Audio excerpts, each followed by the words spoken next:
Let me ask you something. When was the last time you lived even a single moment without worry? Not pretending, not laughing just to hide the pain, but truly feeling light, present, and free. Most of us are always waiting for things to be perfect before we allow ourselves to feel joy. But that perfect moment never comes. Buddhism teaches us that peace isn't found in the future. It's found when we stop running, stop controlling, and return to what's real. If you're tired of living in your head, if you're ready to stop worrying and start feeling truly alive again, then these 7 lessons may be the reminder your soul has been waiting for. 1. The present moment is the only safe place you'll ever have. One of the deepest truths in Buddhism is that real peace, real freedom, can only be found in the present moment. That may sound simple, but when you truly understand it, it changes everything. The past is gone. It only lives in your memories. The future hasn't happened yet. It only exists in your imagination. But worry doesn't care about that. It pulls you into a mental world filled with what-ifs and maybes. It creates worst-case scenarios, builds fears out of thin air, and convinces you that danger is always just around the corner.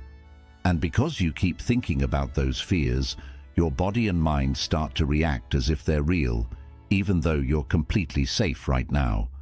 When you worry, you're not dealing with the actual moment you're in. You're living in a future that hasn't happened. You're suffering through events that exist only in your mind. That's how powerful thoughts can be. They can rob you of the peace that's already here. But the moment you bring your awareness back to what is truly happening, your breath going in and out, the feeling of your feet on the ground, the sounds around you, something shifts. Your nervous system begins to calm down. Your chest feels lighter, your thoughts slow, because the present moment is not just an idea, it's a place, a refuge.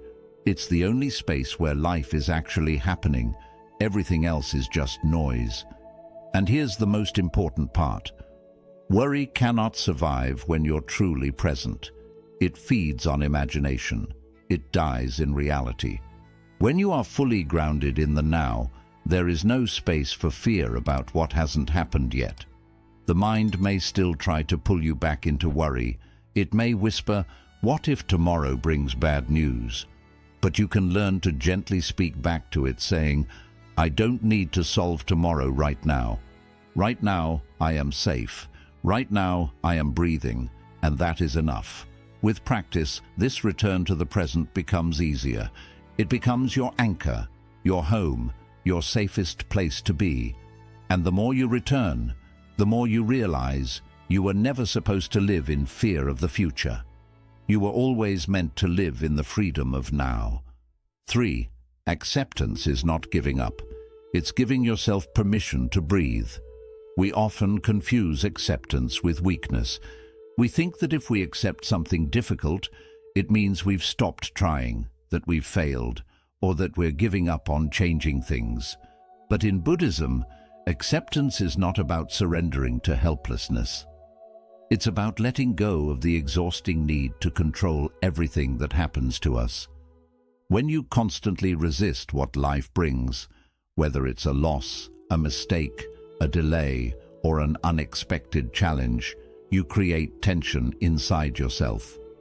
That tension becomes suffering, not because the situation is unbearable, but because your mind is fighting it so hard. Acceptance means seeing reality clearly and saying, "This is what's happening right now." It doesn't mean you like it. It doesn't mean you don't care. It simply means you stop pretending it's not real. You stop pouring energy into wishing it were different when in this moment it is not. And once you do that, something opens inside you. You stop clenching. You stop fighting against the tide. And in that softening, you can finally breathe again. Think about how much mental and emotional pain comes not from the event itself, but from your resistance to it. A relationship ends, and instead of grieving, we ask why it happened, how it could have been avoided, whether it could still be fixed. We relive it again and again, as if we could rewrite the past by worrying hard enough. But we can't, and the more we resist what is, the more we suffer. Acceptance is the moment you stop arguing with reality and allow yourself to feel what you feel, without judgment, without shame. That's when healing begins. This doesn't mean you stop trying to grow or improve your situation. It means you stop expecting life to match your plans in order for you to be at peace. You begin to realize that peace isn't the result of things going your way. Peace is what happens when you stop needing things to go your way. Acceptance creates space.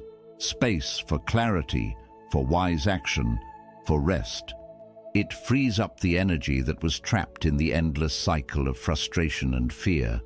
And in that space, you can move forward, not with anxiety, but with understanding, not with control, but with trust. Because you no longer need to win against life. You just need to walk with it. 4. Not every thought deserves your attention or your belief.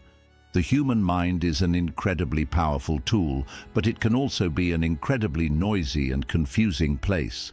Every single day, thousands of thoughts pass through your awareness. Some helpful, many repetitive, and far too many based in fear, doubt, and insecurity. One of the core teachings in Buddhism is the understanding that you are not your thoughts. This simple truth, when fully grasped, can transform your inner life.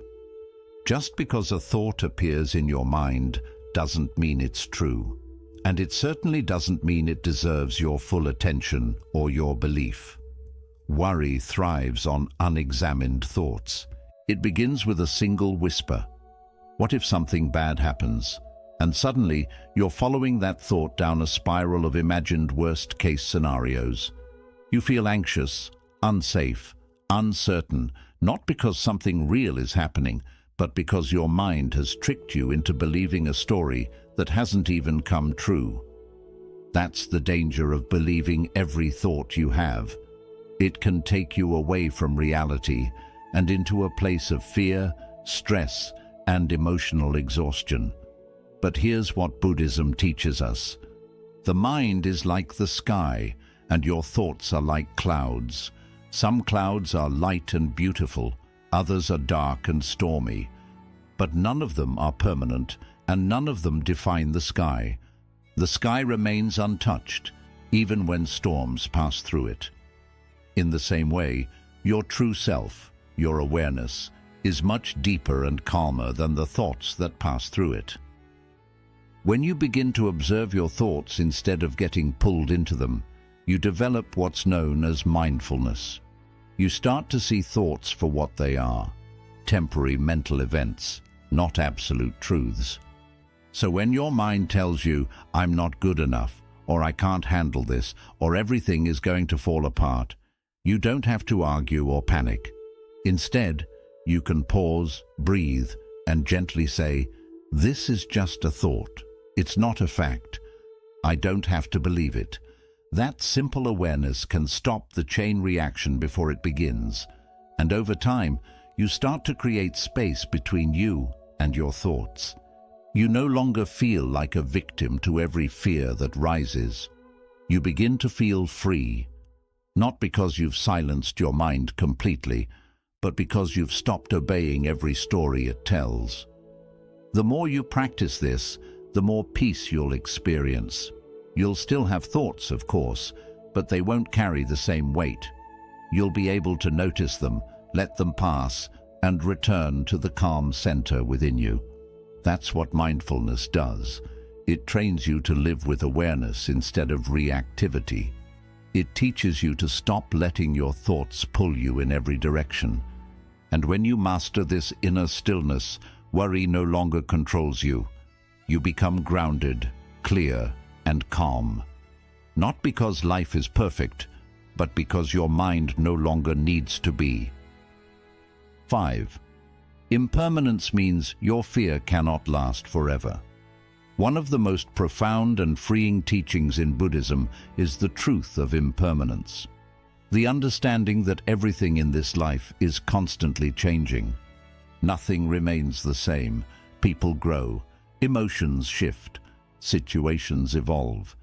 Just like the seasons, every experience, good or bad, will pass. And yet, when fear or anxiety takes hold, it often feels permanent. It feels like it will stay forever, like it has taken over your entire reality. But the truth is, no matter how overwhelming the fear may seem, it will pass. It always does. Think back to the moments in your past when you felt lost, anxious, heartbroken, or uncertain. At the time, those feelings might have seemed unbearable. But here you are. You survived them. You made it through. And now, those same experiences live only in memory. That alone proves something powerful. Emotions, no matter how intense, are temporary. Even the deepest pain has a lifespan. And once you start seeing emotions this way, especially worry and fear, you stop identifying with them. You stop saying, "I am anxious," and instead begin to understand, "I am experiencing anxiety." And like everything else, it will pass. When you forget impermanence, you panic. You feel like things will always be this hard, this uncertain, this painful. But when you remember it, you create space between you and your suffering. You no longer see it as something that defines your existence, but as something that is visiting for a while and will eventually leave. This is not just a comforting idea. It's a spiritual truth that is reflected in nature, in life, and in every experience we go through. The storm doesn't stay. The night always gives way to dawn. And even the heaviest emotions lighten with time. This understanding also helps you approach your emotions with more patience and gentleness. You stop trying to rush healing or force yourself to feel better. Instead, you learn to sit with your discomfort without fearing it. You let it move through you like a wave, rising, peaking, and eventually receding. You learn to breathe with it, not fight against it. You trust the process, because now you know with complete certainty that you are not stuck. You are simply in a temporary moment of difficulty, and that moment, like all others, is already passing. So when worry shows up, and your chest tightens, and your mind begins spinning stories about what might go wrong, take a step back. Place your hand over your heart. Remind yourself gently, this is only a moment. It will not last. I have survived so many before, and I will move through this too. That simple reminder, spoken with awareness and care, can bring incredible peace to your inner world. Because when you stop fearing your fear and you start trusting the nature of impermanence, you unlock a kind of inner calm that no storm can shake. 6. Let go of control.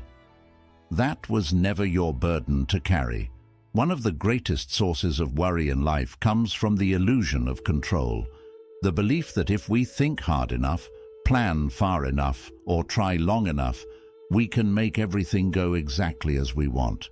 We tell ourselves that if we just stay alert, we can prevent bad things from happening, avoid pain, and keep everything and everyone in perfect order. But this belief, while understandable, is a heavy burden to carry. Because no matter how hard you try, there will always be things beyond your control. Other people's choices, unexpected events, shifting circumstances, and even your own emotions at times.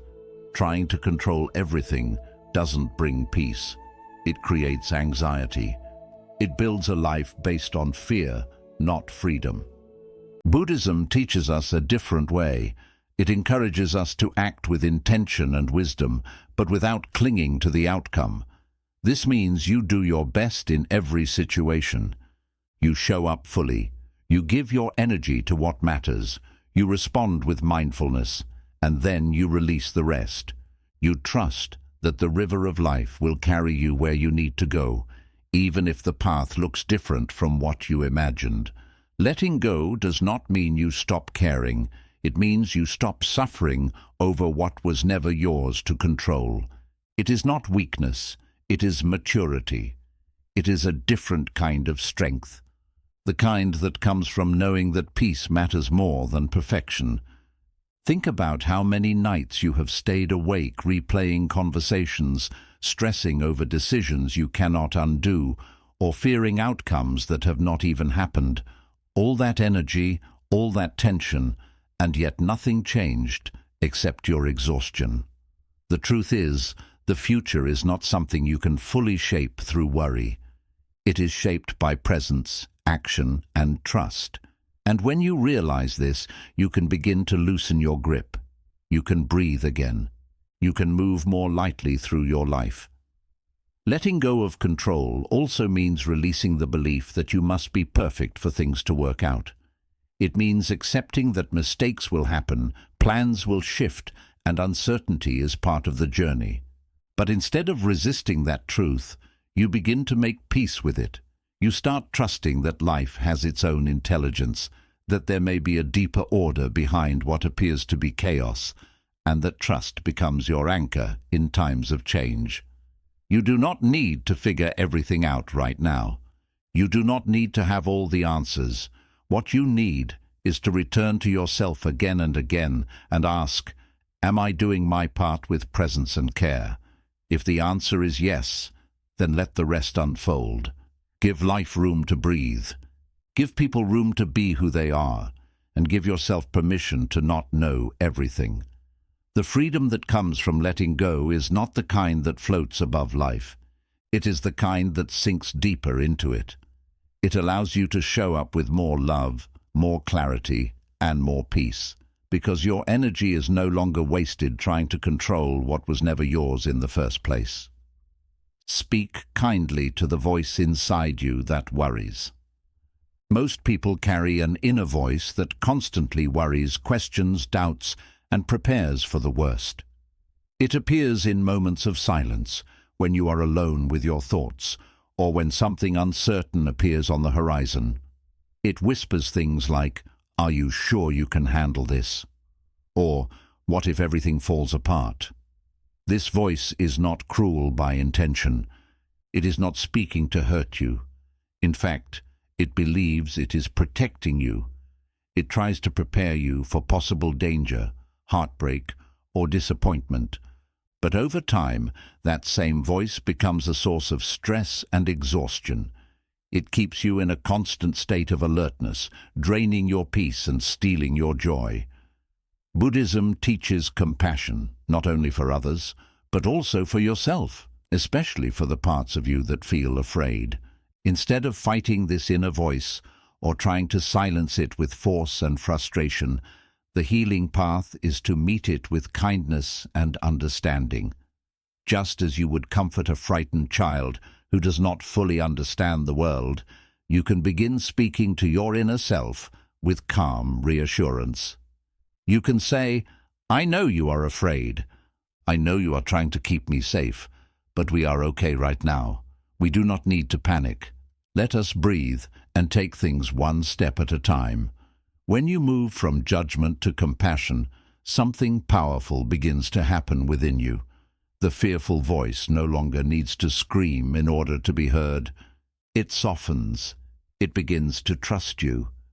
For most people, the inner voice is loud, not because it is strong, but because it feels ignored.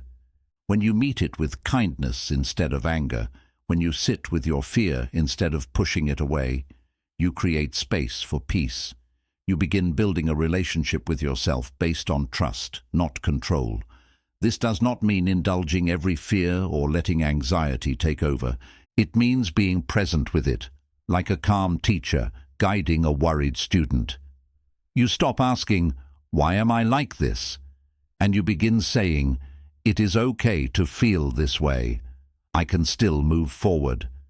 This shift is at the heart of Buddhist self-compassion, meeting your inner world with mindfulness and mercy instead of shame and resistance.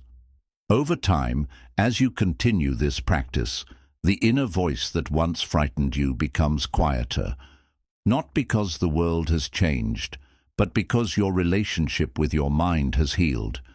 You have become your own safe space. You have learned that you do not need to fight yourself in order to grow. You need to hold yourself through the growth. And that kind of gentleness is not weakness. It is one of the deepest forms of strength. Because when you can sit beside your own fear without running from it, you are no longer controlled by it. You are free. Joy is not a reward for a perfect life. It is a practice you can begin today. Many people spend their whole lives believing happiness is something they must earn. They tell themselves, "I will be happy when things settle down," or "I will feel joy when everything is finally in order, once I become successful, once I fix all my problems." But that day rarely comes, because the truth is, there will always be something unfinished. There will always be uncertainty, imperfections, and changing circumstances. If you wait for life to become perfect before allowing yourself to feel happiness, you may be waiting forever. Buddhism gently teaches that joy is not something you stumble upon by accident. It is not something that belongs only to the lucky or the peaceful. It is a daily practice, a conscious return to the present moment, a choice to accept life as it is, not only as you wish it would be. True joy is not always loud or dramatic. It does not always look like excitement or celebration. Sometimes joy is as simple as pausing to feel the warmth of sunlight on your skin, listening to the wind moving through the trees, sipping tea in silence, or noticing the way your chest rises and falls with each breath. These are the quiet doors through which happiness enters, not because your life is perfect, but because you have chosen to be present with it. One of the key shifts in Buddhist thinking is realizing that you do not need to fix everything in your life before you can feel peace. You simply need to stop believing that happiness must be postponed. You do not need every fear to disappear before you can smile. You do not need all the answers to feel calm. You do not need every wound fully healed before you can laugh. Joy exists in the now, and when you learn to touch it, even while life is still messy, something sacred begins to happen. You begin to take your power back. Practicing joy means training your mind to notice the good, even when life feels difficult. It means taking time to be grateful, even when not everything is going your way. It means allowing yourself to soften, to enjoy small things, to be kind to yourself, and to appreciate the moments that bring peace. Over time, this becomes a way of living. And worry, which once felt constant and overwhelming, begins to shrink, not because you forced it away, but because your mind has learned a new way to focus, a new way to see. You realize that life does not need to be perfect to be beautiful, that you do not need to solve every problem to feel love in your heart, and that sometimes the deepest joy is simply being here, alive, aware, and open to whatever this moment brings. When you practice joy like this, quietly, gently, and daily, you discover that happiness was never far away. It was simply waiting for you to stop chasing it and start noticing it. And in that noticing, you begin to live not from fear or control, but from appreciation.